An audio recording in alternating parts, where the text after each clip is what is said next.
By sharing what we know, we are taking collective steps towards understanding parts of the larger reality. This is Skull Babylon, and you're about to listen to episode 60 of Paradigm Shift Radio. On this episode, we continued our list of things to know by bringing some attention to the ever-important topic of meditation. What is it, ways to approach it, and how it can help us reclaim latent abilities. Paradigm Shift Radio is a weekly show that we invite anyone to contribute to. Join us again for future episodes and be a part of the ever-expanding project, like facebook.com/Paradigm Shift Radio. Tell more friends about it and enjoy the show.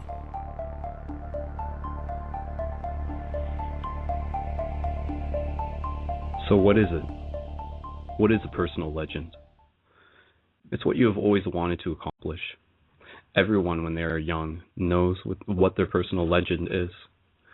And that point in their lives, everything is clear and everything is possible. They are not afraid to dream, and they yearn for everything they would like to see happen in their lives. But as time passes, a mysterious force begins to convince them that it will be impossible for them to realize their personal legend. None of what the old man was saying made much sense to the boy, but he wanted to know what this mysterious force was. The merchant's daughter would be impressed when he told her about that. It's a force that appears to be negative, but actually shows you how to realize your personal legend. It prepares your spirit and your will, because there is one great truth on this planet. Whoever you are, or whatever it is that you do, when you really want something, it's because you desire that which originated in the soul of the universe. It's your mission on Earth. Even when all you want to do is to travel, or to marry the daughter of a textile merchant, yes, or even search for treasure. The soul of the world is nourished by people's happiness, and also by unhappiness, envy, and jealousy. To realize one's personal legend is the person's only real obligation. All things are one. And when you want something, all of the universe conspires in helping you to achieve it. This is Skull Babylon. You are tuned in for another episode of Paradigm Shift Radio. Thank you once again, everyone, for tuning in, and that was a nice little excerpt from the book, The Alchemist. A lot of you are probably familiar with that book. Very interesting book, and I am fortunate to have it in front of me, and I've been reading it for the last few days, and it's really awesome. And, of course, for everybody tuned into the show, big shout-out to you guys, and for everybody who's in the live chat, thanks to you guys as well. And, if you guys can just confirm for me that things are sounding A-okay, I'll be looking for a conversation going on in the live chat, so please, at any point, for everybody who is in the live chat, which is 17 users currently, please feel free to post your Facebook pages, or Facebook profiles and Facebook pages, and anything else that you would like to share, and consider that an invitation for people to add you on Facebook. That's one of the things that we sort of do here with Paradigm Shift Radio. And sorry if I'm like, you wouldn't totally know it, but I'm like kind of half distracted right now just because my dog like walked in halfway as I was doing my intro. So now I'm just like doing a radio show live on the internet while patting my dog in the head so that he doesn't like eat anything off the ground or anything. And he's just standing here. So shout out to my dog Dallin, who's like standing right beside me right now. So anyways, Paradigm Shift Radio is a show that we do once a week here through ParadigmShiftCentral.com, and it is a chance for us as people to practice having conversation. That's really what the show is about, and that's what we'll be doing here tonight as we continue part 2 of our list of things to know. So, I mean, obviously that's a pretty broad thing, but that's the whole point, because we want to encourage people to be able to add and contribute to this list tonight. So, a lot of you listen to Paradigm Shift Radio. I'm sure you guys are sick and tired of hearing my voice over and over at this point, and to be honest, I would much rather be interested in having other people contribute to the show as much as we can, because I'm sure with the amount of people listening, there's enough people out there who have done research on their own, who have like perceived things from wherever they are. And so if you're a person and you feel that like, hey, this is something to know, this is something that will contribute to one's understanding of this reality and like our understanding of it, sorry, I don't know if my dog's like breathing on the mic right now. I mean, he may be, if you can hear him. Dallin's got something to say. It's like flapping his ears and stuff. So anyways, I may just have to get him to sit down. Dallin, lie down. Dallin. 1 second, guys. Okay, now he's sitting. No, lie down. Lie all the way down. Lie down. Lie down. Okay, all right. Well, he's just sitting behind me, so. Of course, if you have not yet, please check out facebook.com/ParadigmShiftRadio and ParadigmShiftCentral.com. Even though the website still is under construction, there's a lot of the links that you can still get through there, including the Journey to Lucidity movie, which is a full-length movie that I recently released online for free. And for anybody who hasn't seen that yet, please go check it out after you've been listening to this episode or any of the other episodes of Paradigm Shift Radio that you can find in the archive. Tonight is episode 60, so that's like a lot of hours. I'll double check on YouTube, but it's like 400 hours worth of content, less than that, maybe more than 200 though, I would say. So still, that's a lot of stuff that you can plug into your MP3 player and listen when you're traveling, if that's something that you do. I mean, I listen to other podcasts. Like one of the reasons, and I'll just say this now, one of the reasons that encouraged me to get into doing Paradigm Shift Radio is because of a podcast called Mysterious Universe. So shout out to mysteriousuniverse.org, and I encourage everybody who enjoys Paradigm Shift Radio to also check that out, and remind me again, and I'll post it on the Facebook page so people can check that out. So in terms of other paradigm shifting news, just to give people the overview for those of you who are new, of course, my name's Brendon, aka Skull Babylon. I'm from Paradigm Shift London, Ontario, Canada, and there are multiple Paradigm Shift communities across the globe. And what we do with the radio show is a chance for us, specifically the admins and everybody else, to get involved. So tonight, we're going to be having our good friend Monika from Paradigm Shift Chicago onto the show, and she's going to be helping co-host. At least stick around as long as she's welcome to, or as long as she wants to. And just hold on, Dallin, what are you eating? Stop eating stuff. See, I told you you'd eat something. Anyways, so Monika is going to be coming on, and I'll bring her on in a minute. I mean, there's not really too much stuff. I like I said, I'm more interested in just getting other people on, and I encourage other people to call into the show right now, and we'll get this ball rolling, because I do have, we may be hearing from Rain. Those of you familiar with Rain, he's one of our guys who's really into like fruitionary information. Is fruitionary a word? Probably not. Information about fruits and vegetables and food, and how that's really good for you. So that would be something definitely to contribute to the list of things to add. So I mean, to get your mind thinking, like what can we add to the list? There's no reason we can't talk about practical meditation tips.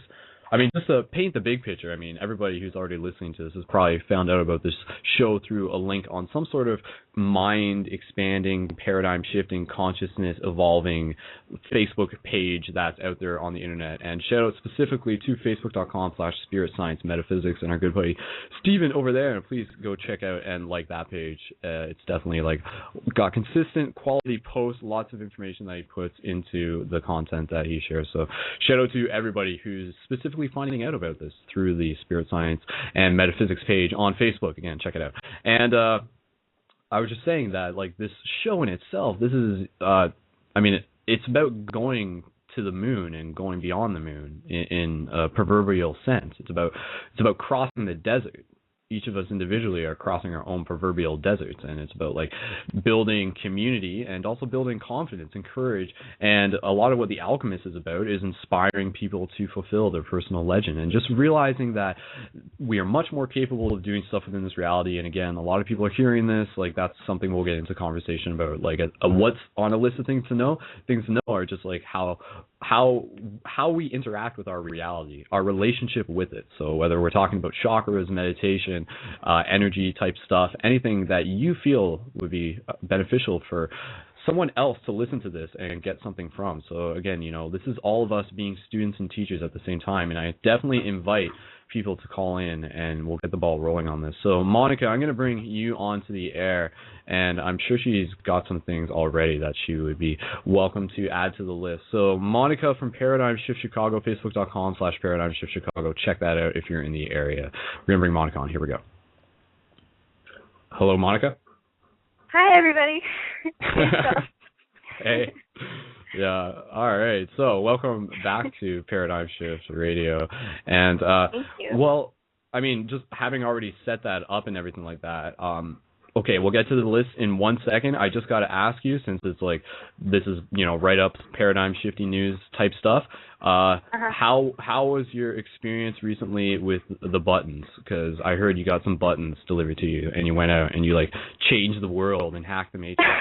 ParadigmShiftCentral.com/buttons. I'm gonna post that in the chat right now. So go ahead. Yeah. Let me just tell you about the magic that happened with the buttons. So, on the night of the full moon, every full moon there's a Chicago full moon jam downtown by the beach, and so I decided to go down there and do free hugs and sell my buttons.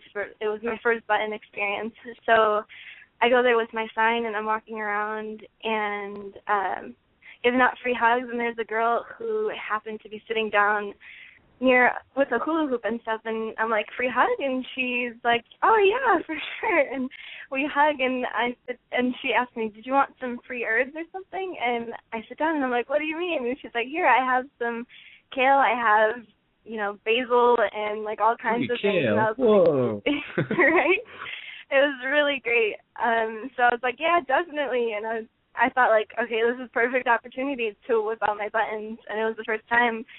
And so I whip them out, and I lay them out on the floor there, and she starts looking at them, and we start talking, and apparently she was familiar with Paradigm Shift Radio and Paradigm Shift Central, which was so great, and we start talking about it, and she picks up some buttons, and we start talking, and she tells me that there's a space in the city where if we needed to, we could use it for any kinds of events or for movie nights or anything, that they have a projector there and what have you. And so it was really exciting because that's what we've been wanting to do as a community here, like eventually way down the line to host open mics or something and movie nights, to like let anyone in who would want to join and have a space for it. So it was really, really, really great, a really good experience. That's awesome. Yeah, and I'm sure that's not even like the full story and stuff, because buttons are magic. That is on the list of things to know. And again, they really are. Yeah, cool. Because like that's the goal. The goal is for me to properly complete upgrades on the website, and then like the buttons will be like so super effective in getting people connected, and the communities will just like start blossoming. Because one thing, okay, consider this like an item to tick off, and then list of things that an item on the list of things to know. Even though we were talking about it previously, we were talking about synchronicity, but I just want to hit upon this because it relates to the buttons thing. The synchronicity thing, that's the aspect of synchronicity that's really exciting for me, is this idea that when we use items such as buttons, when we go out there, and again, like the buttons that you wear on your shirt, when we're talking about buttons, and they're like 2¼ inch, and then you go out there and you instigate and you create a reality and you create a connection with that person, that just that first instance where you like connect with that person instantly like creates this potential like synchronistic probability where there is a good chance that you can go out in the city and like not be surprised when you run into those people again, because like it's once you've had that first connection, it's like you are that connection exists, and then the synchronicity has the there's an increased likelihood, an increased probability, like an added energy to the potential of you running into your friends, your allies, your tribe, as you start like getting yourself out there and becoming more in tune with like intuition and just the omens and synchronicity and knowing how to read the language of the universe. So. Yeah, definitely. I completely agree with that. And it's funny because I've already started to realize through Paradigm Shift Chicago that so many of the friends that I've already known are connected to others, and they're connected to others, and that just like reinforces the grid, and the community grows that way. Definitely. It's really great. Cool. So again, people, ParadigmShiftCentral.com/buttons. Feel free to order those. The buttons, like the money raised from that goes to support buttons, and they're super cheap. And it's not a pyramid scheme, but there is a pretty good like thing to get into it, because I encourage people to give the buttons away, like give out free pugs. No, that was Free hugs, I wish. Give out free hugs and then give people free buttons and then ask for a donation of $2, and then that way you can buy buttons for $1, sell some of them for $2 as donations, and then like be actually able to invest in more buttons, and it becomes like this real life strategy game. It's really exciting, and it's like an investment towards actually making friends. So for the people who are like, I don't know anybody in my area, it's like, well, this is a good way to meet them. So yeah. Exactly. And that night I was actually walking around alone, so and all of this amazing stuff happened. So I totally encourage it. You don't need more than one person to give out free hugs, you know. Yeah, for sure. Yeah, like especially like for the people thinking about starting a paradigm shift community and they're like, oh, but I'm like, I don't know anyone, like I'm the first person, then yeah, buttons would be a good tool in finding like the second and the third and the fourth and like starting to build that core circle and stuff. So, but yeah, paradigm shift community tactics aside, but take note, everyone, like just reinforcing ideas that are effective here. But Monika, like you were already sort of compiling some things that you felt could be contributed to this list of things to know. Is that right? Yeah, I did actually, just because I feel like if there's new listeners all the time, it's important to just like cover things that maybe people aren't aware of yet, you know. So my list consists of meditation and energy and how they exist together and what you can do with both of them for yourself in terms of healing and all kinds of things. And I kind of first wanted to start talking about the meditation Vipassana, and it's a non-sectarian type of meditation, but Buddhists just use it strictly, and it means to see clearly. And something that's super interesting about Vipassana is it's mostly just observing what is going on within your mind when you're meditating. So observing how your thoughts come in, or the sounds that come in through your ears, you know, like anything like that. And something that's really interesting about the Vipassana meditation is that they've recently been implementing meditation into a lot of jails throughout the world. There's this one group called the North American Vipassana Prison Project, and what they do is they put the prisoners through 10-day meditations or workshops, you know, and they see how it all works out for them, and it's pretty amazing what kind of results that they've had. I have it written down here, but it's used as a correctional intervention to reduce alcohol and other drug use, to reduce recidivism, which is a repeated or habitual relapse, to enhance the opportunity for a more balanced lifestyle, including increased self-awareness, self-efficacy, and hopefulness. And what they ended up finding in their preliminary results was that alcohol and substance abuse decreased, recidivism decreased, their psychopathological symptoms decreased, positive behaviors and cooperation increased, and they began to keep their negative emotions under control, which is, I think it's amazing. And even for a city like Chicago, it's so important to start implementing this kind of stuff because they have very large rates of violence. Mm-hmm. And I think the more people who come together to try to work this stuff out, the better. Yeah, that's good. Thanks for letting me like not talk there for a while, Monika. That was nice. Just like listening and stuff. No, like I think again, I don't, because, okay, what I'm trying to say here is that there's another person who we can bring onto the show.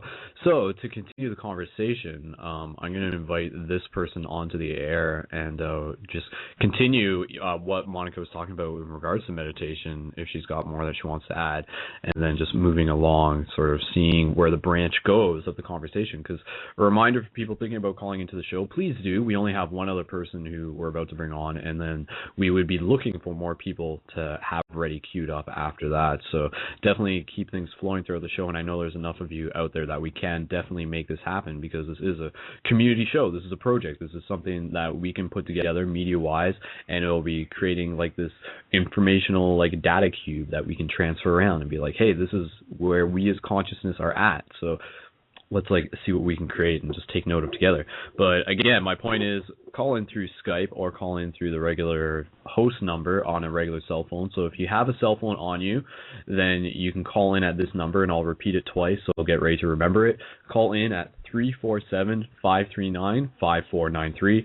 Again, that's 347-539-5493, and that's on the Blog Talk link anyway. So feel free to check that out, and please, more people the merrier as we continue to get the show rolling along here. So like I said, I'm going to bring on this other caller from area code 915, and perfect. Okay, it looks like we already got another person who's called in as well. So let's keep things moving along, and if we can get a good flow, I would encourage people to just prepare to have enough to say for 5 to 10 minutes, give or take. If we can like squeeze in a bunch of people, that would be awesome, but we'll just go with the flow either way. So caller from area code 915, we are going to bring you on to Paradigm Shift Radio. Here we go. Hello, caller. Hello? Can you hear us? What's yes, up, Skull? Hey, man. Who's calling in right now?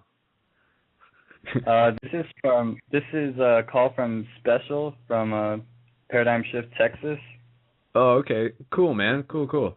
All right. Well, welcome to the show. So facebook.com/is it Paradigm Shift Texas, or because there's actually a couple Paradigm Shift Texas group pages? Yeah, it's one of the more illegitimate ones that it's kind of like half-assy right now, but it's cool. No, it's all good. Cool, man. All right. Well, welcome to the party. What would you like to add to this knowledge, this energy exchange we got going on here? Well, first of all, before I ask, I'd like to give like a quick shout out to somebody that, or a few people that really inspire me, and one of them is to you, Brendon. I just really respect all that you guys do, and I know that we are the focus of this big paradigm shift. We are the ones that are pushing the boundaries. Yeah, we're the vanguard, man.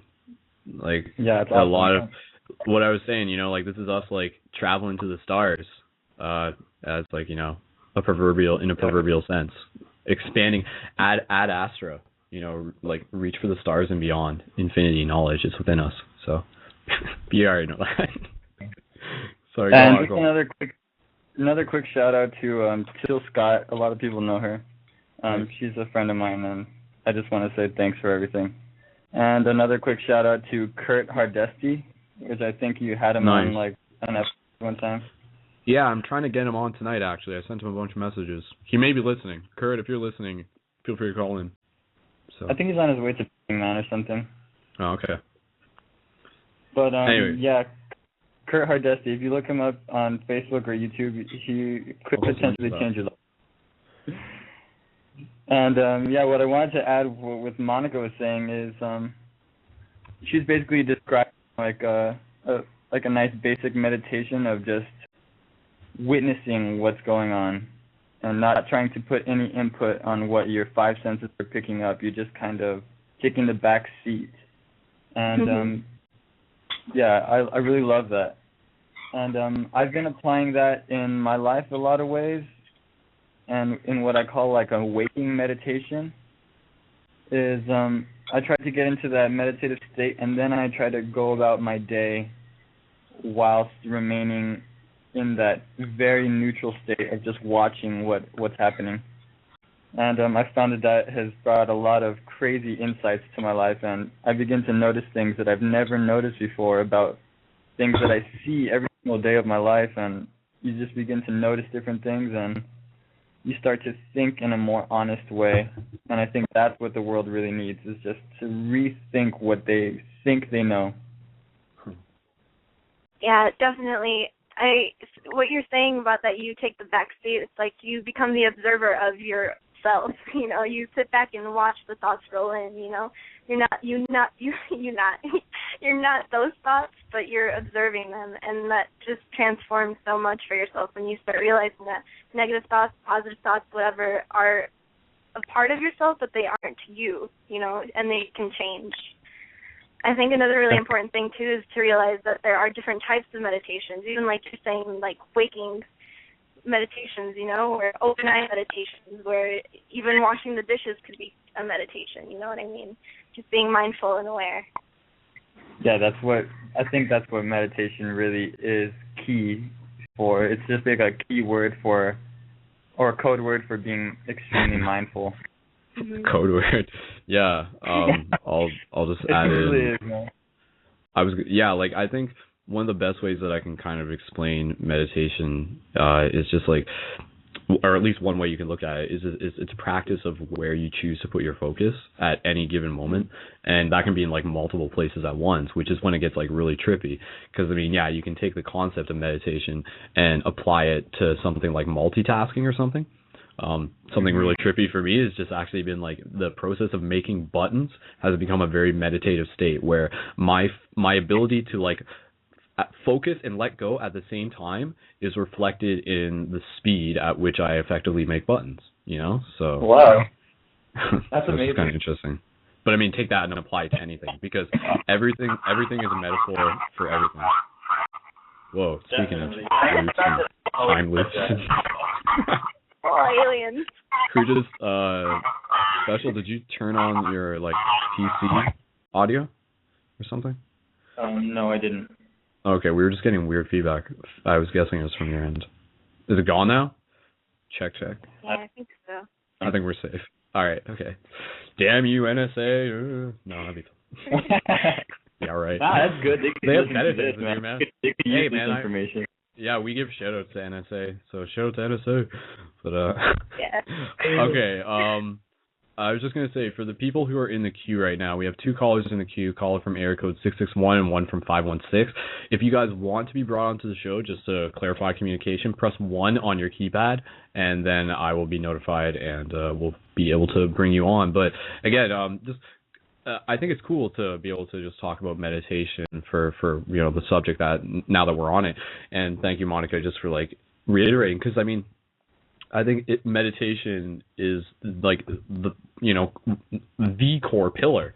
If I can like really make a bold statement as that. I mean, if you really want to just get that extra bit of magic out of life, or just work towards understanding like what meditation is, but then more so than that, it's like the willpower to actually practice it.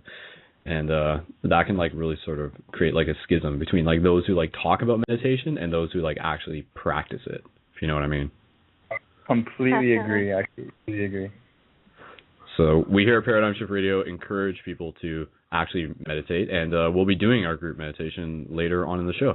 Actually, I was thinking we may actually do it sooner. We may actually do it sooner rather than later. So that would probably be a good idea if we talk about meditation for the next little bit, and we'll bring this next caller on as well, and then to actually do a meditation, and then to sort of tune our instruments for the last hour of the show and see what we get out of that. So does that sound like a good idea? Yeah? Yeah. Sounds great. Cool. Okay. All right. So, either of you, Monika, or sorry, Special, is that what I'm calling you? Is that your name? Yeah, my name is Joseph, but that's my internet name. Yeah.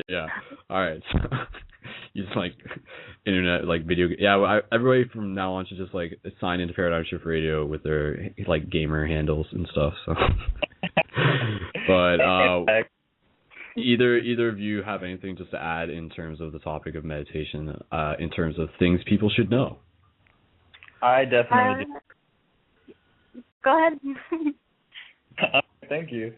Well, I definitely resonate with a big group of the majority of people that have like some sort of reservations when it comes to meditation, or they understand that it's a very powerful tool, but there's just no drive to do it, or it's just kind of up in the air. They don't really understand it enough to even try it, or they try it and become discouraged.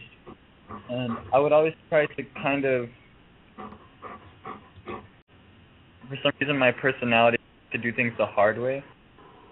So I would jump straight into doing things for meditation.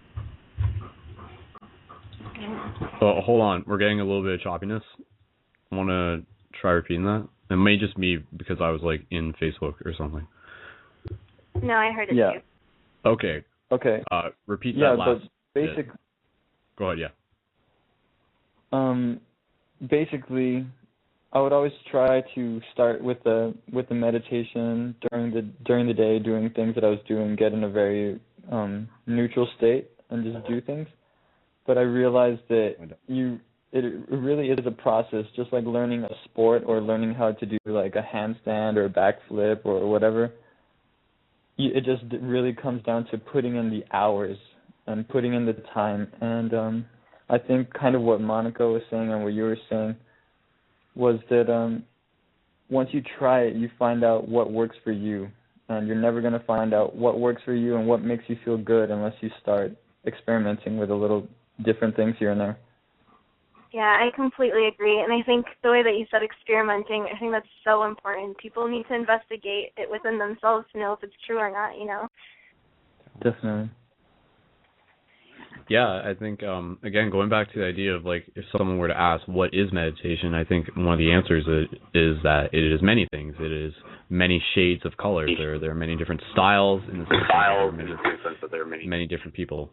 And hold on, okay, feedback loop's gone. But what I was gonna mention, again, because I mean, there's a difference between like sitting down, closing your eyes, and bringing your focus to something such as your breath and doing that type of meditation. There's that, and then there's the idea that you can bring mindfulness into anything. But just as an example, to encourage people to like take their exercise outside or whatever.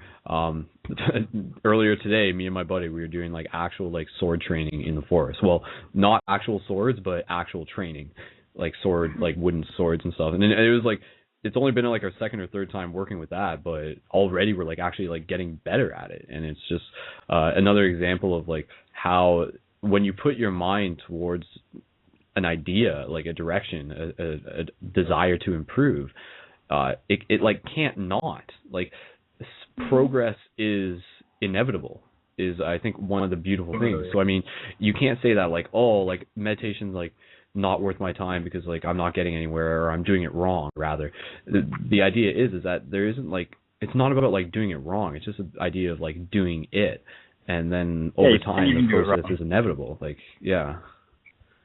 Right, it's a practice, you know, like it doesn't happen in a second.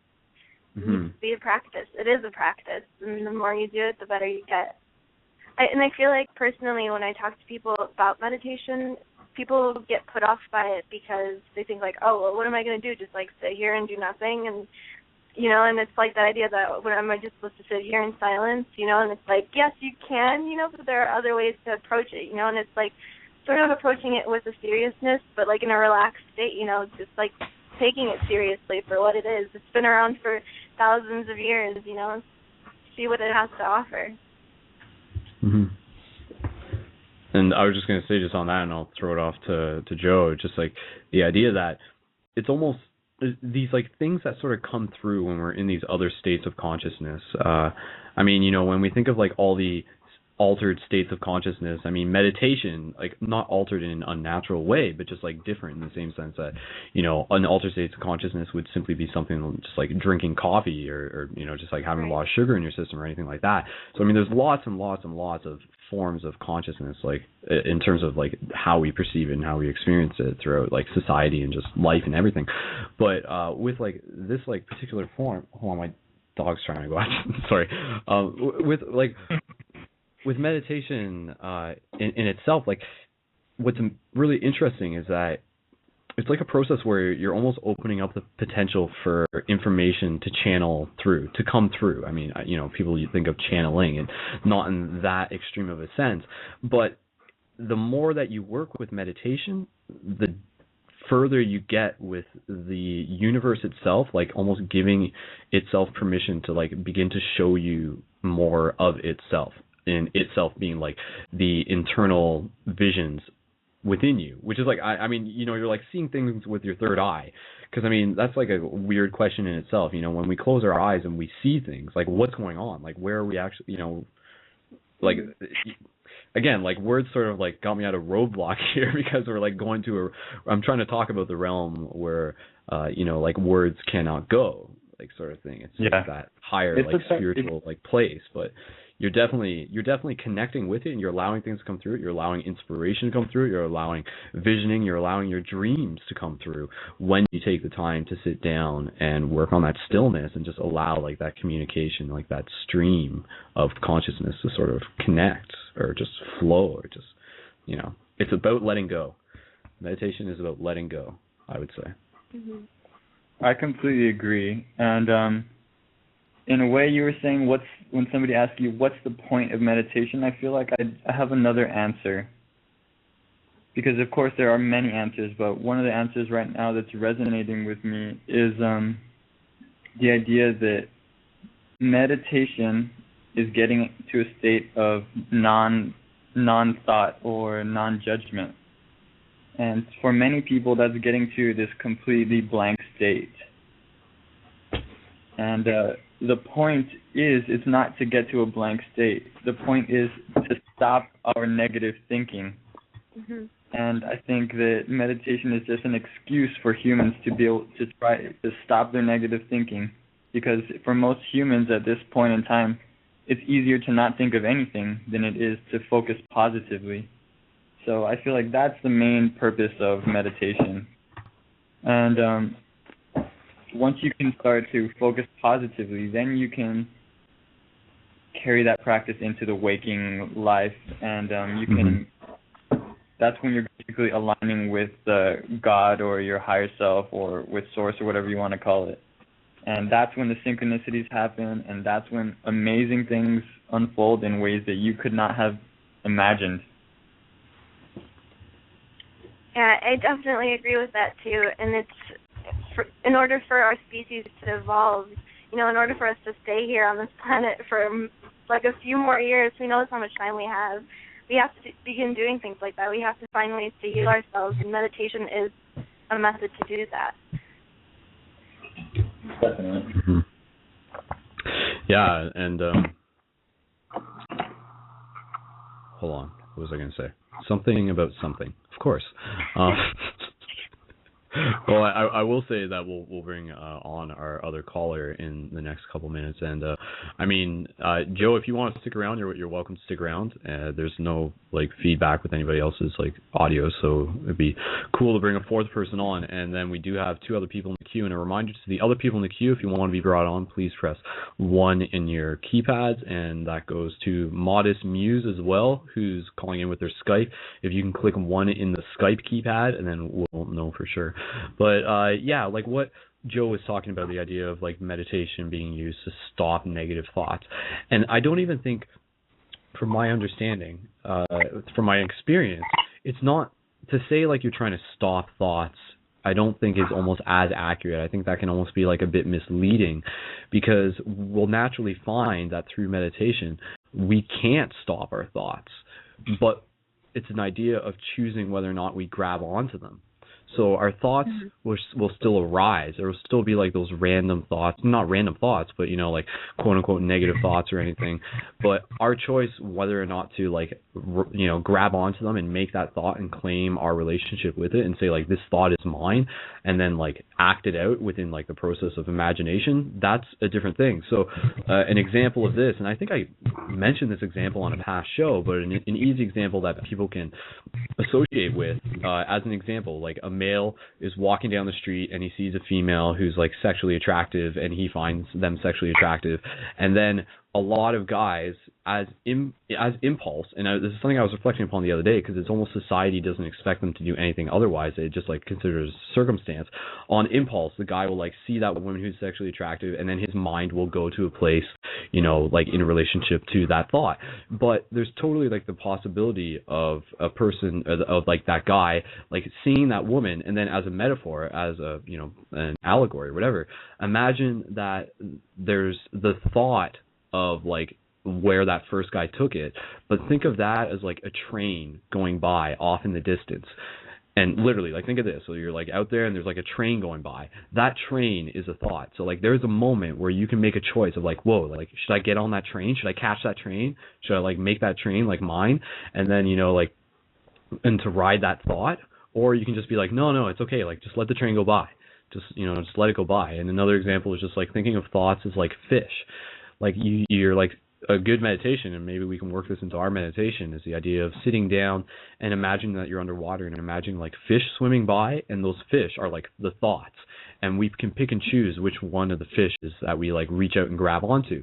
So as we gain more control over our choice to like hop on a train, hop on a thought, or to grab a fish, then we begin to focus more of our energy towards making more conscious choices, more choices that are out of our best interests, that are in line with our personal legend. And just like something that's going to provide a more fruitful experience overall. So yeah, like meditation is key. Like meditation is just like reclaiming your potential in a lot of ways.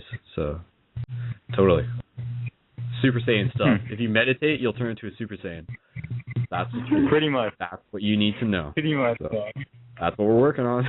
First one to go Super Saiyan on Earth, like wins like a gold medal or something. I'll see you guys there.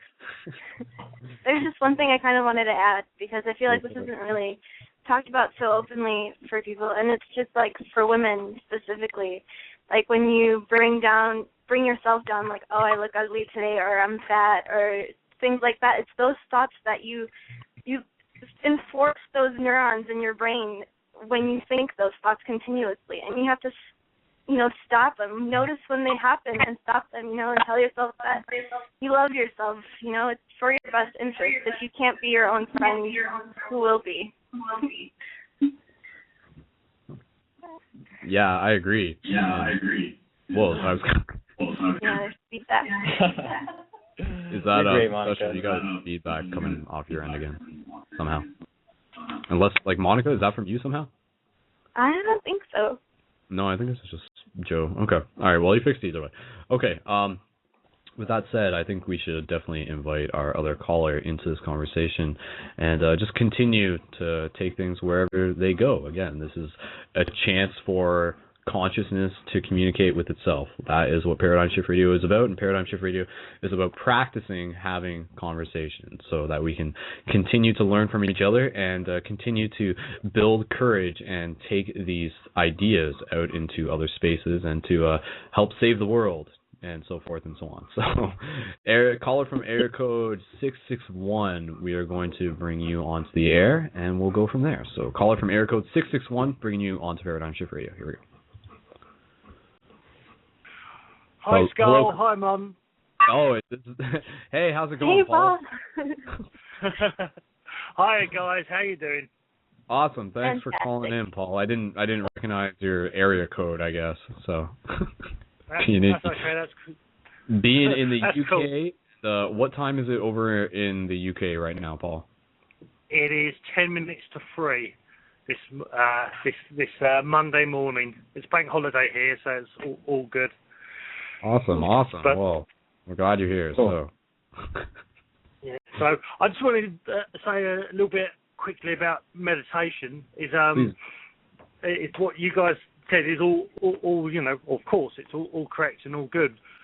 One thing I always learnt through 30 odd years of martial arts but also sports. I've been an ice hockey player, roller skater, and when people talk about being in the zone in sports or even in business, they talk about being in the zone where you're focusing purely on what's going on at the time. Your mind is purely focused on that. That's a meditation. Well, when Skull, it's funny in the UK, you guys say buttons. In the UK, we say badges. Badges, yeah. Yeah. So, cool, yeah. but like when you, Skull, was saying about making badges, there's a whole Shaolin monk thing and a whole Zen thing about doing an action, doing a motion, and it being a meditation. So I always say, fishing, cycling on your bike, for people like you and me, Skull, skating or playing hockey, if you're focusing on just that moment and you're not worrying about what you're going to have for dinner, or you're not thinking about your boyfriend or your girlfriend or your parents, if you're purely focusing on the action you're doing, that is a meditation. That's what meditation is. It's purely focusing on, with the old joke in the meditations I've done in the past is they say it's all about ones or zeros. You're either focusing on one thing or your aim is to focus on nothing. But technically, if you're focusing on nothing, you're focusing on one thing anyway. So But I like the one about the fish, by the way. I was always taught the one about clouds, like clouds floating in the sky, and you just let the thoughts pass by. But the one about fish is pretty awesome. I like that idea. So, but for me, I try to teach in the different stuff I do. I try to teach the three ones, which is mind, body, and spirit. Meaning, so meditation, that's the spirit side. The body side is like, like exercise. Your body needs some sort of exercise. It needs to be moving, but also it needs stretching. So something like Pilates or yoga or Taoist, or I do a thing called Taoist yoga, which is very similar to yoga. And then, so meditation, yoga, because stretching the body stretches the mind, which stretches the spirit. And when the body's stretched, it's far more healthier, but also it's flexible. When the body's flexible, the mind is flexible and the spirit is flexible. And then the other thing I do is Qigong, or quite simply translated energy exercise, or Tai Chi. And your sword skull, your sword practice and the stuff you do, your ninja work, that's basically Qigong. That is energy exercise. And it's very much like the whole Jedi thing is standing there and with old Luke Skywalker standing on his head lifting up rocks. Qigong simply means building energy. So you are bioelectrical human being. Your body is literally your brain is electrical impulses, and they run all the way through your body. Your body literally is a battery. If you go back to the whole Matrix idea, your body literally is a battery. And in Qigong and Tai Chi, it's about building up that energy, and you build it up in three ways. It's like stretching the body, like yoga, Pilates. Stretching the mind through meditation, and stretching all three, the body, the mind, and the spirit, through Qigong. So for me, I always try to promote this balance of physical exercise, spiritual exercise, as in meditation, and then also doing Qigong as well. And even if you only do, say, 10 minutes a day of all three, or 4 if you include physical exercise, but that's sort of in between, a mixture of all three of them anyway. If you can do all three, you can enhance your life. And the easy thing is, or the simple thing is, as we already said, meditation you can do as a daily thing, just making buttons, or sweeping the floor. That can become a meditation. Qigong, again, can be put into everyday stuff. And stretching, well, look at your dog, cats, they naturally stretch. Animals stretch all the time. They naturally do meditation, because, especially cats will just sit there and stare off into space. They naturally do their form of Qigong. What dogs do it I'm a great dog and cat man, and I've seen dogs just staring off into space and saying, what are you looking at? He's doing meditation. And then what do, especially cats and dogs, what do they do after had a sleep? The first thing they do, they wake up and they stretch. They do their yoga. And it's like, if animals, well, in the Shaolin way, is that they look into nature as their teachers. So we should, look at your dog, look at your cat. Right. They're as much your teacher as everything else in this world. They don't call it downward dog for nothing. Exactly. There you go. The proof is in the pudding, right there. Booyah. Cool. And I'm a former chef as well, so I know a lot about puddings. Nice. Awesome. All right. Well, I was just gonna say thank you, Paul, first of all, and without a formal introduction, Paul is one of the admins for Paradigm Shift. What is it, Paul? Where do you live again? It starts with a B. I know it. It's not Bristol, but it's like it's something Brighton. No. Oh, what is it? No, that's my surname. You always do. My surname is Brighton, but okay. because you're London, Ontario, I'm Heathrow, London. Heathrow. Oh, so, but I was way off. I always say it's Heathrow because I don't want people to get extra confused about your London. So I'm Heathrow. Right. We're Heathrow, London. So for everybody who's in the UK, and of course we're looking for people to start up Paradigm Shift communities in your area, and your website is the way you plug your website, Paul. Okay, well I'm just about to.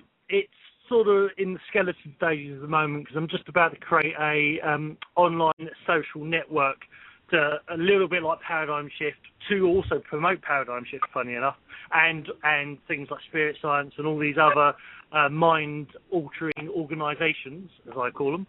And it's www.thewayof.co.uk, and it's going to have free membership, and it will have different forums of all different paradigmy shifty topics, as well as there will be a couple of different, well, I'll do the free ones. So there'll be a meditational video, a Qigong video, and some simple stretching videos.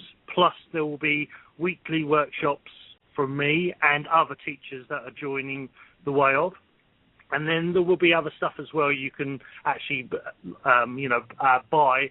But the most important thing is the free side of joining up the membership and interacting with people and trying to create a new global community of like-minded people. Nice.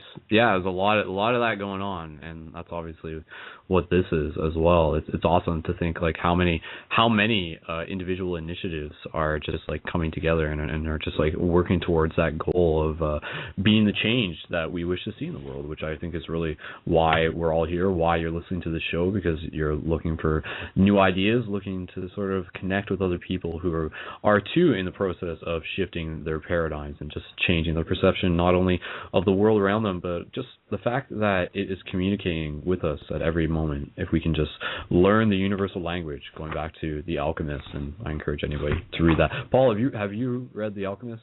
You must be familiar with that. Yeah. I've read quite a few of these books actually, and The Alchemist is a really good one. Nice. Yeah, cool. that is a good one. I was trying to think of a couple of the others I like. Jonathan Livingston Seagull. It's not written by him. It's written by somebody else, but that's a really cool book as well. Yeah. I don't know if anybody's heard of that one. So. Okay. All right. So just going back to the topic of meditation, I think we should move into our meditation, and then we can come back. Right now, I encourage anybody to join up and call into the show if they would like. We still have a good hour left, and do you guys think that would be cool if we do our meditation now and then come back and just continue talking? Because I mean, there's a lot more we can talk about, no doubt. So. Yep. Sounds awesome. Definitely. Sounds good. Cool. One thing. I think I'm going to have to back out right now. All right, no problem, man. Yeah, just another quick shout-out to my mother. She just got here, and she's listening with me. And it's kind of crazy because she's basically waking up to reality, how it is and how it really is. And it's one of the last people I would have expected. And all of this awakening has just hit everybody around me, and it's either you're forced into alignment or you're forced out of my life. So I'm just really happy to see everybody getting it, you know? Yeah. It's all good, for sure. Cool. Well, Joe, thanks again. And I guess people can definitely check out facebook.com/ParadigmShiftTexas.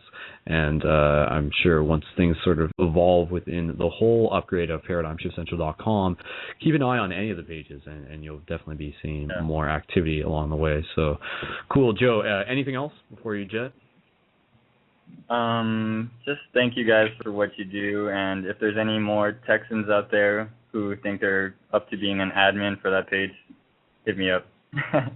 Awesome. And we also have the Paradigm Shift Austin, Texas community. So, I mean, there's let me just double check. Are you running like facebook.com/ParadigmShiftTexas, or are you running one that's Central Texas?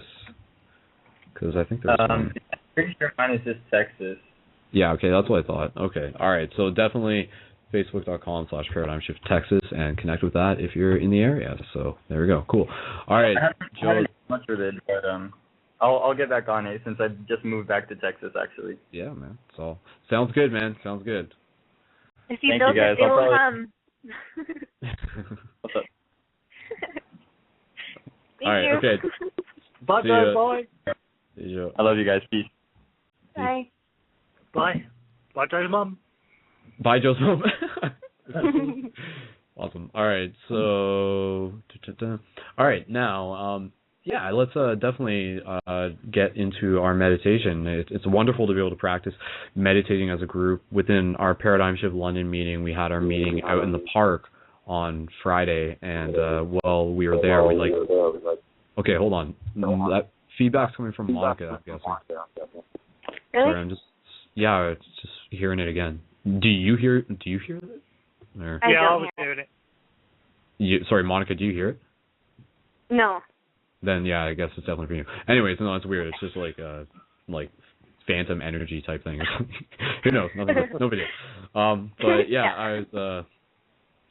What was I talking about like a couple seconds ago?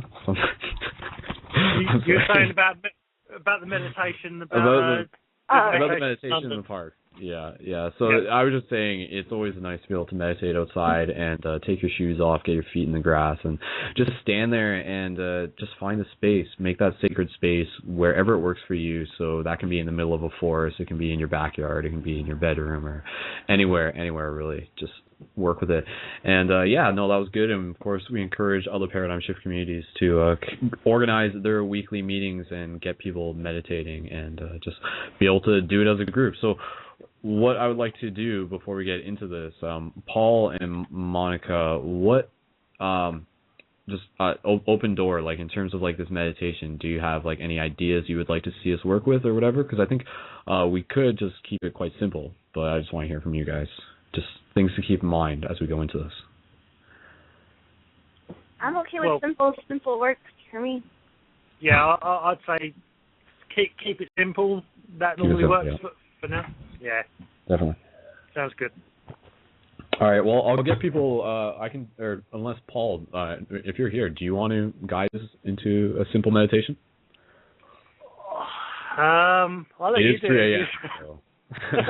I want you falling asleep, not coming back on us. Yeah, I was going to say I'll let you do it for this time. Okay. No problem. Unless you really want me to do it, I'll let you do it. I can manage something, so no problem. Cool. All right, Monika, I can ask you the same question. Did you by chance want to work us into like a guided meditation? Or? I've never done it before, so now's your perfect chance, live on air, with thousands of people listening. Come on, you can do it. Lead the way, all right. Monika. I guess I'll do it.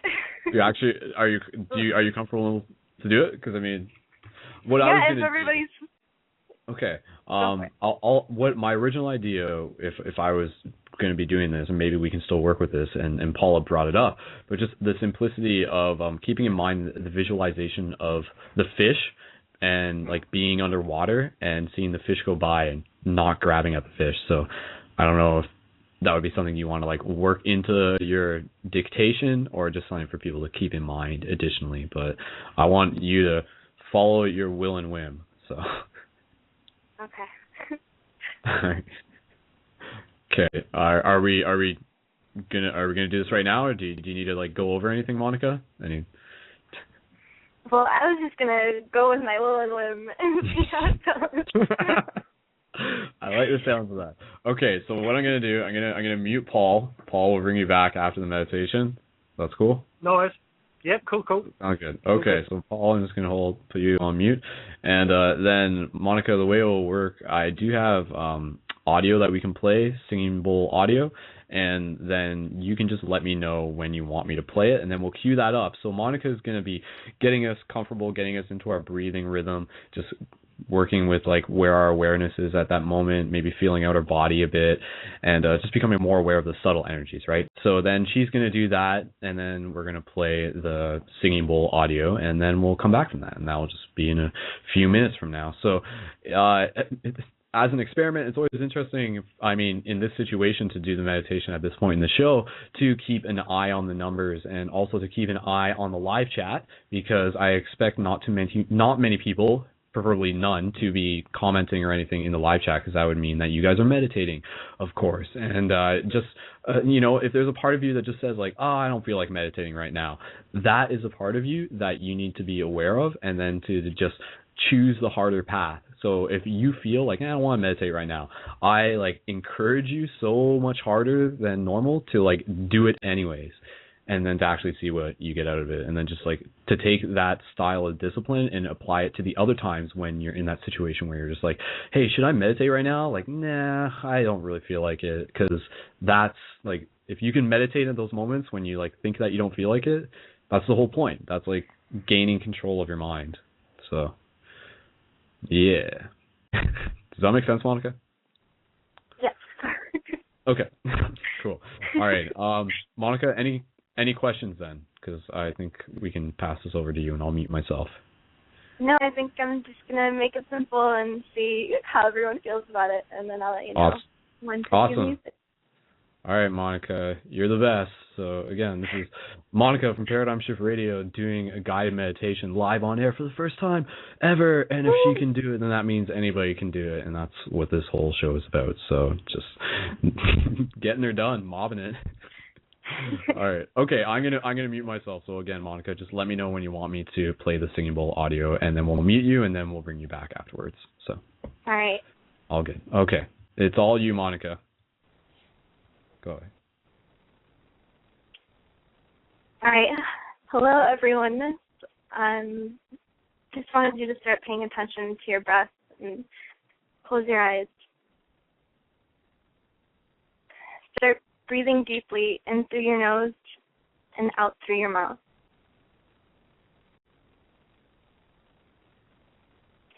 And as you continue to do so, begin to pay attention to the vibrations that you feel throughout your body, whether it be the beating of your heart, your thoughts, your stomach grumbling, anything. And pay attention.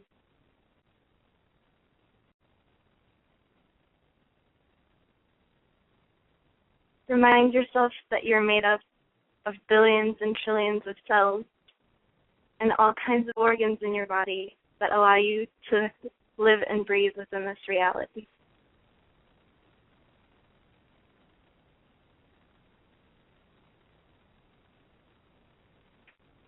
Continue to breathe. And as you see or feel or hear your thoughts passing through your mind, imagine they are fish and see them flow away. Observe them as if they are not a part of you. And hop on the train of the ones you'd like to be a part of. Breathe and let go.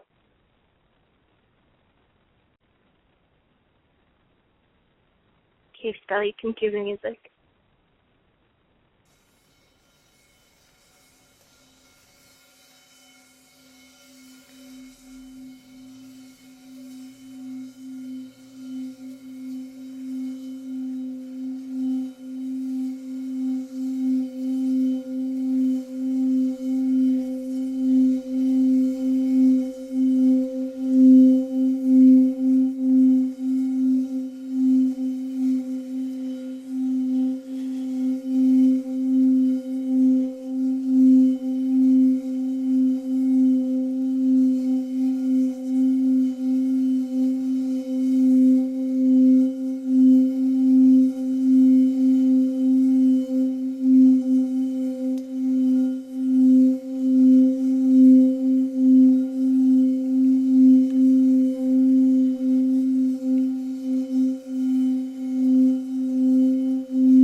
All right, thank you, everyone.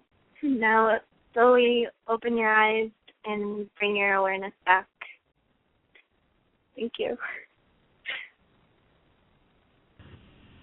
Yay! Cool. Oh, that was good. Yeah, how was that for you? It was good. I'm happy with how it went. Nice. All right, and let's hear from the people in the live chat. What did you guys think of that? Again, some were like woos, and that was great, awesome. So, aw, cool. Well, that was definitely fun, and I think we can bring Paul back on, and of course, a big shout out to everyone who took part in that collective meditation. And just a reminder, I mean, for that meditation, we were just kind of focusing within our own mind, just focusing on like keeping things simple. But definitely there's always the potential in the idea of using a group meditation, especially one that people are synchronizing up to all across the world, and really projecting our thoughts and really working on visioning and creating things as a whole. And there's a lot of other projects that are kind of doing things like that. You know, we get into the conversation of the potential of group meditation. So I'm just going to bring Paul back on, and let's continue talking about the meditation theme. I think it's definitely a worthwhile one, and I mean the whole, like, it definitely branches into everything else, and it's definitely a key. So Paul, we're going to bring you back onto the air, and we'll continue from there. Here we go. Hey Paul, welcome back. Mon, that was awesome. Thank you, Paul. There's a thing I do in meditation. If you feel your mind sort of feels like your brain sort of stretching and getting bigger, or you know, like everything's getting bigger, then you normally indicates that something's awesome is happening, and I got that just from that. So for your first time, you did very, very well. Thank you. I think you're lying. I don't think it's your first time. I think you're fooling us. You're just trying to be modest. I promise it was. And so since I did it, anybody can do it, like we said earlier. There we go. Well, the other awesome thing is when more people are focusing on the same thing, it expands it anyway. So it gets bigger and better. And as you can see in the live chat, on the live chat, is like people going wow, and that's awesome, and that's because everybody's doing it at the same time. And when you all, there are moments in history where people have said is that, you know, time almost stood still because they were like focused on, you know, the landing on the moon or you know, good and bad things. But when everybody's focusing on that point, it's why famous people love to be famous, is because when they have an audience, when all those people are focusing on them, they get all that chi, all that energy. And we're focusing on each other and that point, we're focusing on this meditation. And that's raising all our own vibrations and our own chi, which is awesome. It's all good. It's all good. Yes, it is. And I think we do have another buddy who is going to be joining us. I just need to check some stuff in the live chat. But yeah, Monika, I mean, anything else to add to the potential and the awesomeness of meditation and why all the kids should be doing it? Just to say is that there's not one set path, and you find your own, you know, just begin practicing and experiment, you know, and see what's true for yourself, and you'll see so many doors opening up for you in this world. That's right. Like going back to the quote from The Alchemist, you know, like once you sort of put your heart towards something, the universe conspires to help make it happen. And there's always that element of beginner's luck, which is like another sort of universal principle sort of thing. So definitely it's pretty exciting once you start putting out that idea of like, all right, universe, like start showing me more, start like giving me awesomeness and stuff. And it's like, okie dokie, like, all right, like keep your eyes open because it's coming your way. And then if you like can start seeing the signs, and I mean, that's kind of an ambiguous thing to say, but I mean, it's, yeah. without having to like get into that. But yeah, just like, you know, the universe is always trying to communicate to you, and just be aware of that. And there's definitely, you know, on the last episode of the list of things to know, we talked about like how we are multidimensional by nature, and that basically one of the things that I take out of that is the idea that we exist beyond the present moment. So there's already a part of us, that future part of us, that's like connected to our personal legend, and we are like already connected to that. So that's why like we can sort of follow our intuition and live these awesome adventures, because they're already there. So just waiting. Well, I love that. I love that saying. I think it was on your last film where you said to the young boy that meditation is like what was it? Honing in your sword. Sharpening your sword. Yeah. Sharpening your sword. Yeah. Well, I had a bit of a Jedi buff who said, or charging your lightsaber. It's you know, but I've always known meditation is an energy. It's charging. It charges the mind. And in manifestations, you know, people talk about manifesting stuff. Is that you really want to manifest stuff? Then you need to stretch your body. You need to yoga, stretch your mind, meditation, and stretch your qigong, and that's, you know, fueling up your tank, energizing, you know, giving yourself energy to create those possibilities. And then, as you said, then you've also got to say, let it happen. Universe, you know, throw it at me. You know, give me what you got.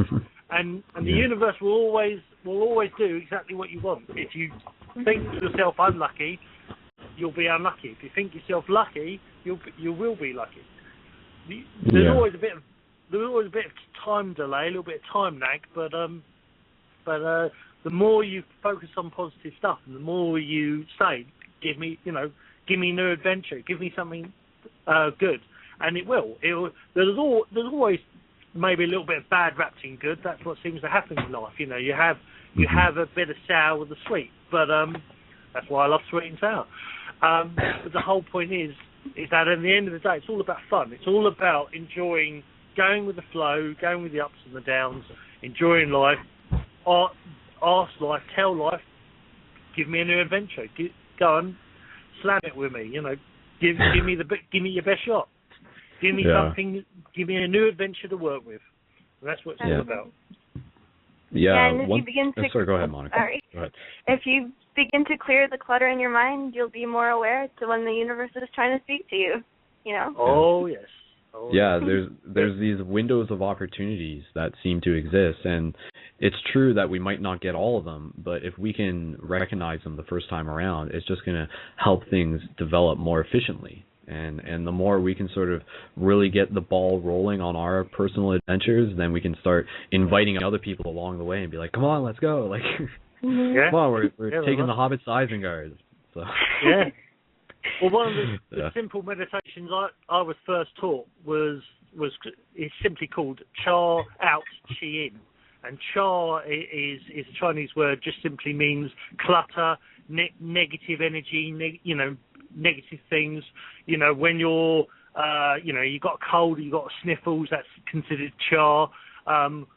In the Chinese, if you're eating really good food and it makes you burp or pop, then that's a release of Cha. That's, Cha out. So this focusing on Cha out, so breathing out the negative energy, your stress, your worry, your tension, and every time you clear out, that allows the universe to put more stuff in. So, like, when you clear out your room, then you can throw more junk in. But until you clear it out, you can't get, you need to have empty space. So the simple meditation I first learned was Cha out. So breathe out the Cha, and then you breathe in the Chi. And it's all good. Really again, I was just going to say, going back to the idea of, like, learning how to let go. Like that is just the theme that I think needs to be repeated over and over again, because a lot of us don't really know like how to let go. Like we don't, like there's like a muscle, like a letting go muscle, and a lot of us aren't really familiar with how to use it. But I mean, an example of letting go could be something related to forgiveness. Sometimes we have trouble forgiving people. I mean, if we can forgive not only other people but also forgive ourselves in whatever circumstance it is, then it helps us let go of like the energy that is being sort of shifted towards that part of our life. And then as that clears up, like Paul's saying, it makes room for other stuff. I mean, I think of defragging a computer as a very good metaphor for like the potential that we can work within our own mind, sort of rearrange things, get rid of the little bits that aren't really fully necessary, and clear room and like add more RAM and make like more efficient operating decisions over time. And another thing I was going to say is that one thing, you know, don't be discouraged when you sort of reflect on the fact that a lot of us are like living in cities. A lot of us are living in the hearts of Babylon, so to speak. And, you know, and we talk about in the past episode, like rebirth from within, Skull Babylon and all that meaning. But, I mean, what I'm saying here is that these scenarios that we find ourselves in where we're up against the odds, you know, where it's almost like the underdog kind of thing, don't be discouraged by that, because look at the scenario that you're in, whatever it is, as a psychological gymnasium. A psychological gymnasium, like a challenge that you have chosen for yourself, like as soul, like as like oversoul consciousness, that you've chosen for yourself to be able to put yourself through this training process to really refine your mind, to really like, it's this idea of, you know, sort of like with alchemy and like the stuff like that. It's this idea that the hotter the fire, the stronger the metal of like the blade of the sword, and the sword is the mind. So it's even this idea if you're sort of thinking to esoteric knowledge and the idea of like where Lucifer comes from. Lucifer isn't necessarily almost like this external character as much as it is like the internal process that we put ourselves through, like the psychological challenge that we put ourselves through. And like I think that's just a way to sort of shift your paradigm on whatever situation it is that you're in, and just know that if you can work against the heat, then you'll like come out with like a really sharp sword. And that's what we're here to do. Like our personal legend is to like become like our authentic version of ourselves, like the part of us that can really be something quite magical, quite godlike. We already quite are. It's just like stepping into that potential. So, and then eventually we're going to be like levitating. We're going to be shooting lasers, and you are a god or a goddess. It's just you don't remember yet. Yeah, I love that idea. It took me a while to really get it, but it's, you know, that's, One of the two quick things. There's one thing of whatever you believe is true, and like I said, you know, a little bit earlier, is that if you, in psychology, you break this down, is a perceived problem is a real problem. So, you know, the thing with phobias, if you believe spiders could hurt you, then, you know, in your mind, you will set that up. And people have had, you know, heart attacks, and people have died from phobias. And when you flip that the other way, is that if your body can truly create something to be real, that means you can create anything to be real, negative or positive. So is that you can set things up yourself in your mindset to believe, which goes into NLP, which is neuro-linguistic programming, where you can create mindsets of thinking about really positive things and then pulling your ear or scratching your nose and creating a trigger that whenever you feel low or sad, or whenever you're about to do something, if you press that trigger, you can activate all the positive stuff, that all the good times you remembered. You can generate that at that time. So, you know, you do create your own reality. And so, therefore, truly, you know, we are our own gods. I mean, you look back to science, where like 200 years ago, science said that man could never go faster than 30 miles an hour because he would internally combust. That was the science of the time, just like the science of, you know, we are the center of the universe. But it was through other people pushing those boundaries that they realised, actually, no, we can go further than this, and we can go further than this, and then we can go further than this. So the whole point of like the X-Men, and this is just this is not true. You know, having superpowers, that's not real. It's as real as you want it to be. Everything is possible, and the whole thing of paradigm shift and the whole thing of this community thing is that the more people you have joined together, going, yeah, let's make cloud cities. Let's cloud cities. Yeah, let's be empathic. Let's mind read. Let's do this.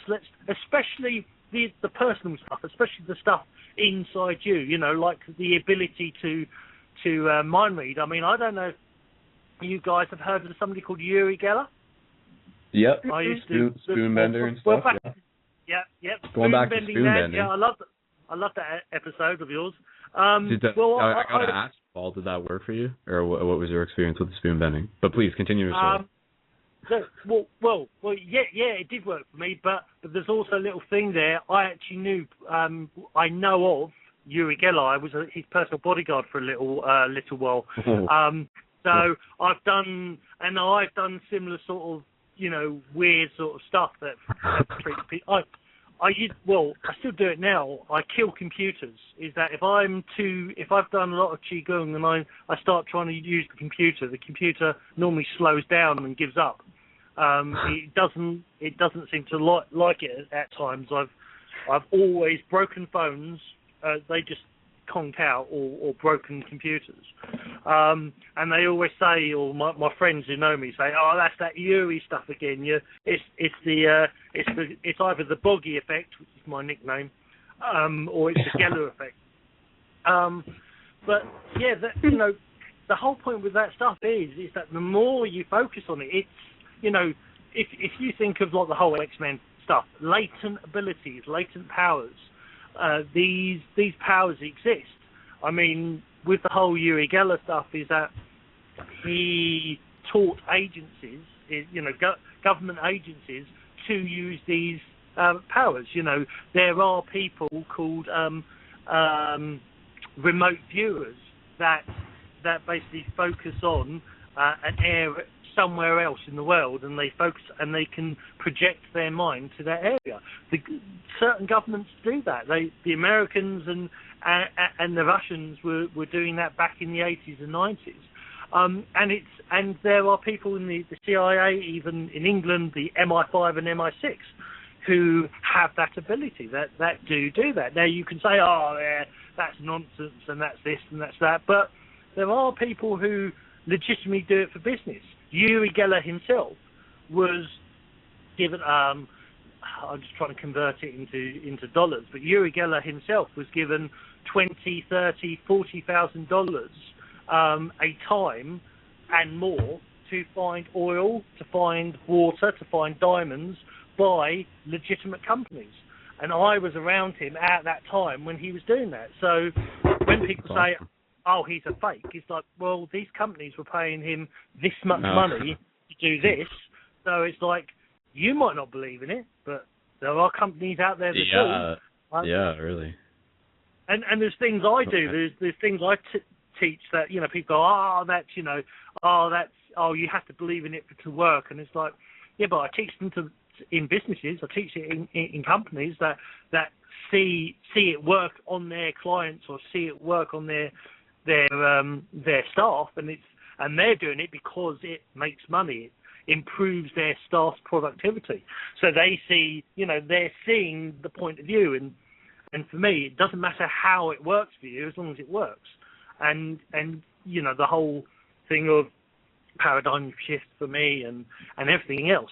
All I want is to raise the vibration. I want everybody to wake up as much as possible. And I don't care whether it's through my stuff, whether it's through Mon's stuff, whether it's through Skull, whether it's through Dick Van Dyke. I don't care who empowers you and who wakes you up, as long as somebody does it. For sure. And that's the point, for me anyway.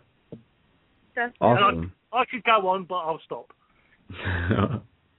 Oh, I'd love to let you go on. I mean, I'm sure there's more stories there about you and Uri Geller going off and getting into trouble, with bending the wrong spoons. So. Oh yeah. Yeah, no. Maybe we'll have to do a future show. show about that. So. Yeah.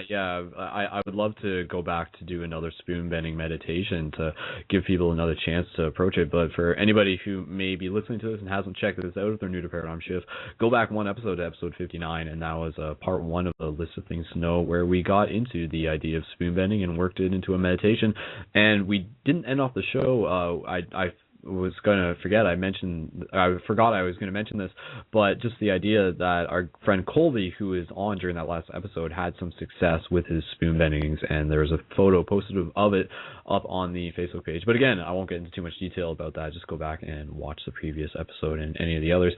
And with that said, I'd like to bring on another buddy of ours, Tony Stark, who's obviously Iron Man. So we're going to bring on Tony Stark in the next couple seconds here. So Tony Stark, if you're ready, we're going to bring you on to Paradigm Shift Radio. Here we go. Hello, is this Tony Stark? Yo! Tony Stark, oh my god, man. What up, Brendon? Yo. What's up, Chris? Yo, Mr. Stark. Yeah.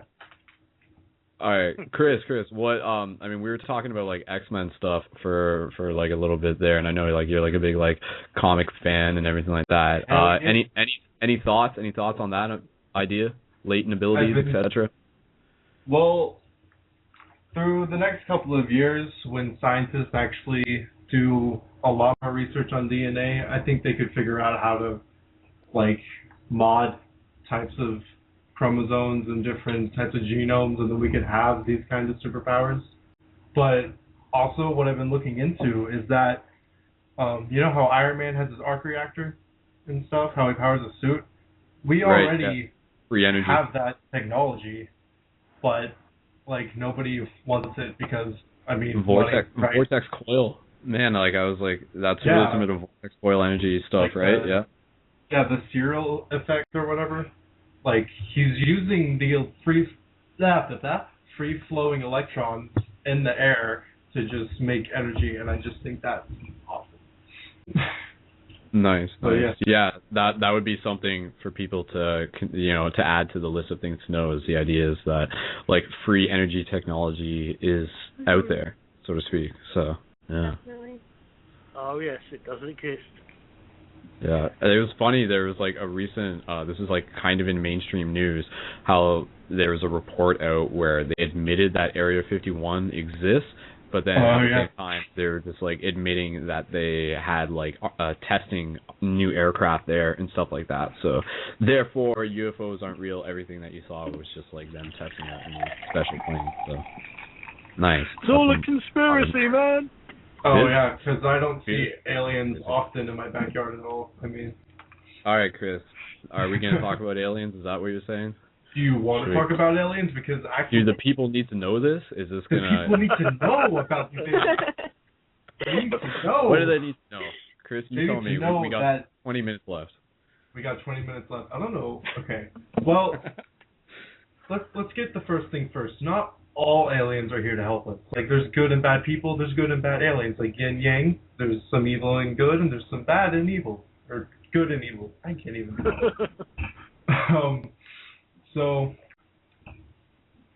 basically, like, what you see in the night sky, if you see something strange, like it's moving slowly, and then all of a sudden it just does like a right angle turn, like into space and nothingness, and you just sit there in awe, it may want to kill you, it may not. Just accept the fact that it's beautiful.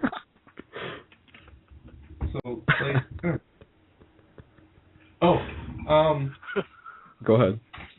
What else? Okay, I've been doing, like, some thinking, because that's what I do. And, okay, so, Tesla coils, we already know. Yes, we already know that Tesla in the first place had contact with aliens, so there's that.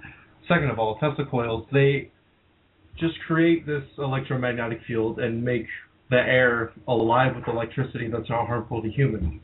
So I was thinking, why not do what the Nazis did and basically make a UFO? But by doing this, you get Tesla coil, you get something to power the Tesla coil, like, I don't know, super magnet, that the serial effect Iron Man thing, and there are these things called food fighters, which they experimented with a lot. They were gyroscopes and glass balls that had mercury in them, and whenever they had an electromagnetic charge shocked through them, they would have like anti-gravity properties.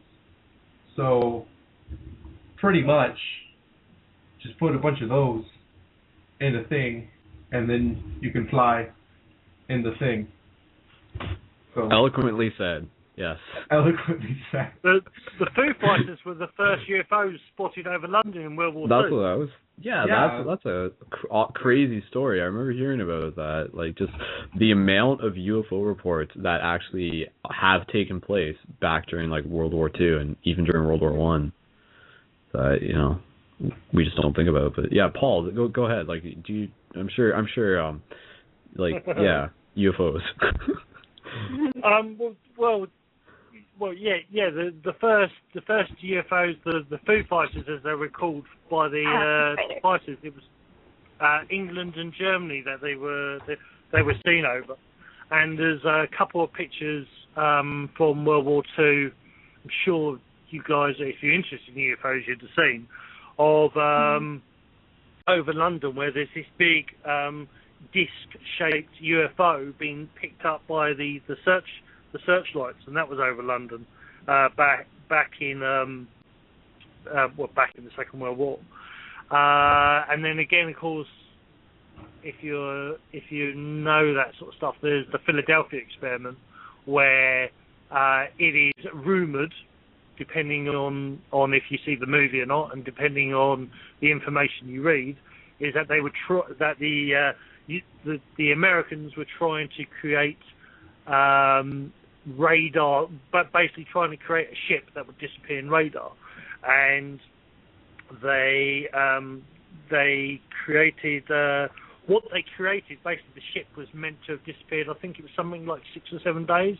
It literally just disappeared off the face of the ocean, and there are reports that from that incident, the increasing UFOs suddenly went up like something like 300%. And of course, then there's the knowledge of when we started exploding nuclear bombs or atomic bombs. Right. The increase of UFOs had also expanded there as well. That idea. I was just gonna say that. Or sorry, go ahead, Paul. Finish up. No, it's fine. Okay. I was just gonna say on the. Or wait. Okay, go ahead. What? Right. No, I was just going to say, there's all this stuff, and now there's an interesting thing that most, or at least in America, most people don't realise, is a place, because England's so small, what they did back at the end of World War II is they started building more and more underground bases. And in a place in England called Aylesbury, there is supposed to be a base so big that they actually have motorways underground motorways with speed limits on it, because it's that big. It's a huge city, and just like you guys have Area 51, around the Aylesbury area, there has always been, for the last 30 years, there's always been UFO sightings and lots of strange lights, and so we have a similar thing. Is is it the government? Is it something else? Or is it all of the above? Yeah. And I think okay, go ahead. I'm going to stop interrupting. Well, all I was going to say is I think the truth is it's both. It's that there's a very interesting thing. I'll quickly say there's a very interesting thing that happened when NASA was created. NASA originally was a military organisation, or at least officially it became. It still is. I know. That's why I was just saying officially. Yeah. But the whole point is that a group of people were put together, scientists, psychologists, doctors, and priests. They were all put together, and they were asked two basic questions. Which in essence was the same question: if alien artifacts or alien life was found in space or on the moon, what effect would it have on mankind? And after a couple of weeks of debating it, and this was all before they went to the moon. This is all before when NASA was first starting. This is before they went to the moon. And this group basically said, while we still have wars, while we still have religions and different faiths, the idea of finding alien artifacts or alien life more advanced than us, whether that's hundreds or thousands of years, could literally destroy mankind. That was their original. And this is I think in your Library of Records. I think you can find this information. This group said that basically finding alien life or finding aliens could, while we're still fighting over religion and faith and having wars, it could be detrimental to mankind. So this group was basically saying, if you find anything, we advise you to keep quiet about it. Keep quiet. Yeah, that's definitely the vibe that I get. Yeah, think of the logic. If a government, let alone every government in the world, that a government wants to protect its people. And there's a very interesting thing I met from a British Air Force guy, but he was saying about the Americans, and where the American Air Base say UFOs don't exist, and they're saying, well, think of it logically. If there are vehicles, whether they were alien, British, American, if there are vehicles flying over somebody else's airspace and they have no control over them whatsoever, they can't detect them very well, they can't shoot them down, would you want to admit to your people that your airspace is being compromised? Compromised. Would you want to admit that? And it's so very, very interesting. It's like I think the Canadian government, there's one of the government ministers who started admitting about UFOs and that video went viral. UFOs. Yeah.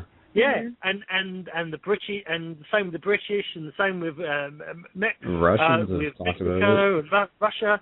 Yeah, and of course America's the last to admit because they've got so much. Invested, there's so much invested in it. Because especially with the American airspaces, if they can't stop anything flying over their airspace, then why are, whether it's Americans, Russians, British, why are the taxpayers paying all this money for this protection that they can't actually give? That alone. Giving away our rights for protection. Exactly. You have to think of things logically. How governments work. Governments are all about money. Yeah, making all choices.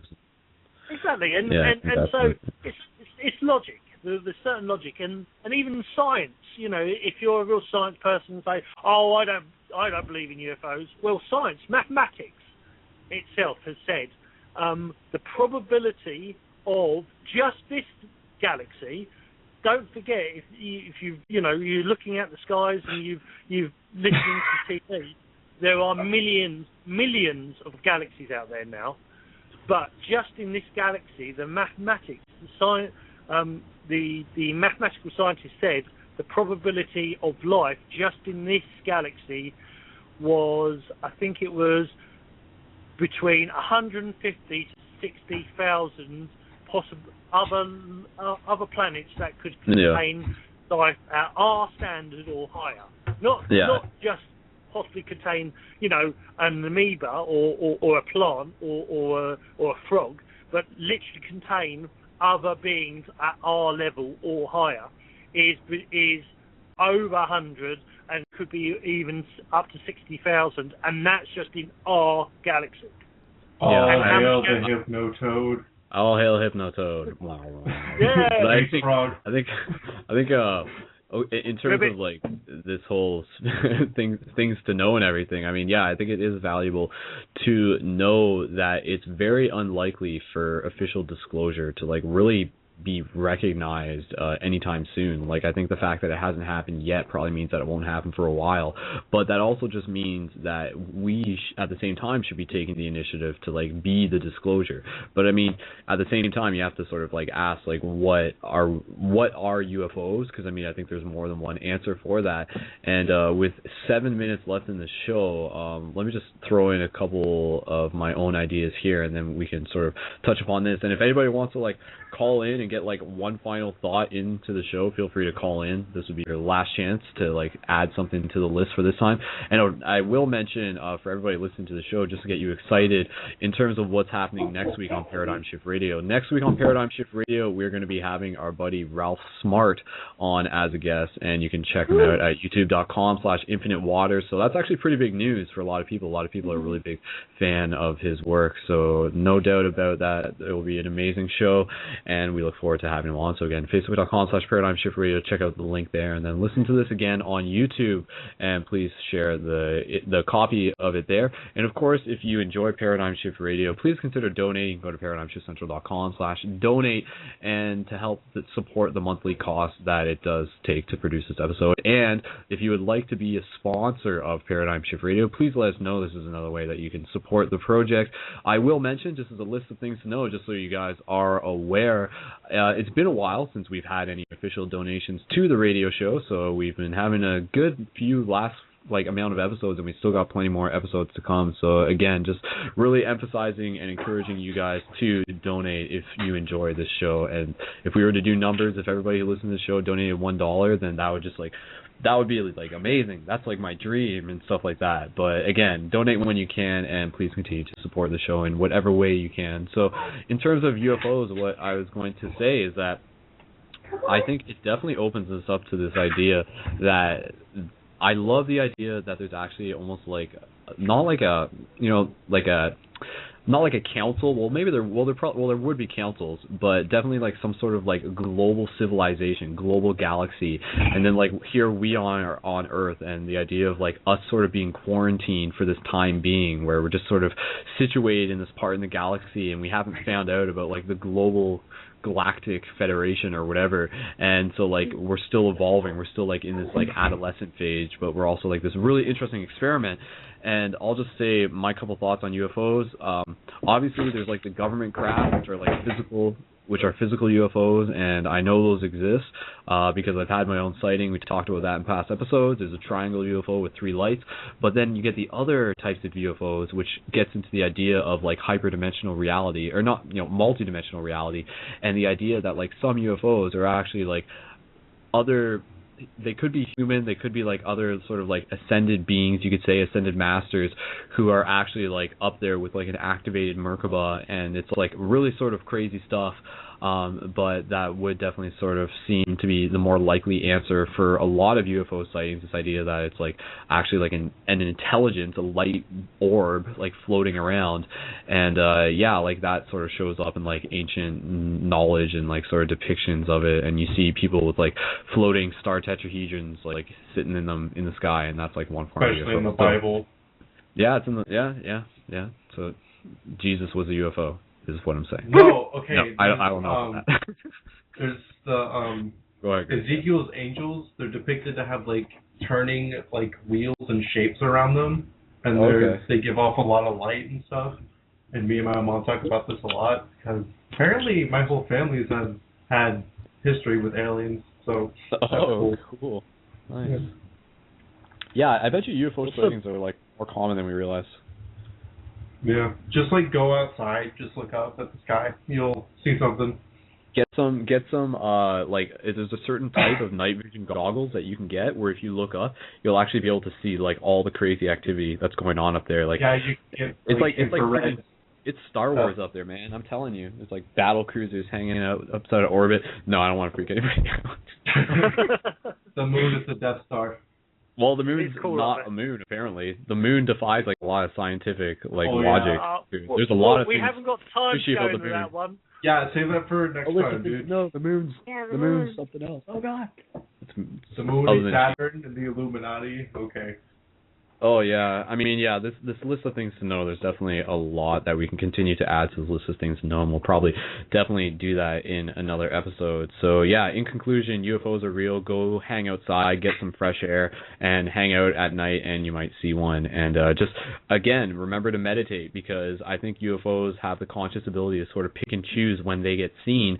So if you're sort of like in your zen and you're just like a nice like benevolent person, perhaps as a theory that increases the likelihood of seeing a UFO. So go be nice, go like help people out, go be of service and like change the world, and you might see some UFOs. And if you do, you can be sure to tell us about it on another episode of Paradigm Shift Radio. So I'll just throw it out there. We only got 2.5 minutes left. Anybody else, what do you feel, anything to add, anything last minute people can know, people should know on this list? If you watch Full Lake UFOs, there's the documentary about the disclosure thing. It's called Sirius by, what's his name? The green dude. Greer? Yeah, Steven Greer, Greer. Yeah, it's really good and really awesome. And I made my class watch it for a research project, and now they all believe in aliens, so they think I am one, so that's cool. Nice. Hello, family member. Dude, I seriously think my higher self is on some other planet. Like, I'm too different. Well, of course it is. Yeah, why not? Your higher self on different. You have higher selves, the different dimensions. Yeah, higher selves. And if you, well, I don't believe in reincarnation. I know in reincarnation, and just we think one dimensionally is you reincarnate over and over again on this planet. No, you can be any planet. You can be a human again. You can be a frog. You can be a fish. You can be a stone. You can be a grain of sand. The whole thing is that if everything, the whole Matrix idea, if everything in this universe is actually alive, is consciousness, is souls, then that means you can be anything. You can create yourself to be anything, because the whole universe is created out of the same thing. But anyway. I am a Super Saiyan. Cool. Okay, anybody else? I was going to say, for those of you listening to the show, thank you for tuning in. And since we do have a good variety of people, I will put up an after party, and people are encouraged to join that and continue the conversation in the Google Hangout. And that will be posted up online as well, presuming enough people are interested in join. But with that said, guys, just say your farewells to the internet, and I'll play us out here with some outro music as the show is about to wrap up. So thank you to my guests, my fellow co-hosts, my fellow Paradigm Shifters, you, the listeners, and to Monika, and to Paul, and to Tony Stark, aka Chris, and Paradigm Shift Houston, Texas is that's a thing. Page too. Cool. Okay, so we're wrapping up here. So say goodbye, guys. Bye, internet. Bye. Bye, internet. Bye. I Bye. love you. Paradigm Shift Chicago. Yeah. Woo. Okay. All right. See you guys in the after party or wherever. Okay. Good job. Thank you for listening to another episode of Paradigm Shift Radio. If you enjoyed this episode and found value in it, then please consider donating to support the creation of more consciousness shifting media at paradigmshiftcentral.com/donate. Thank you.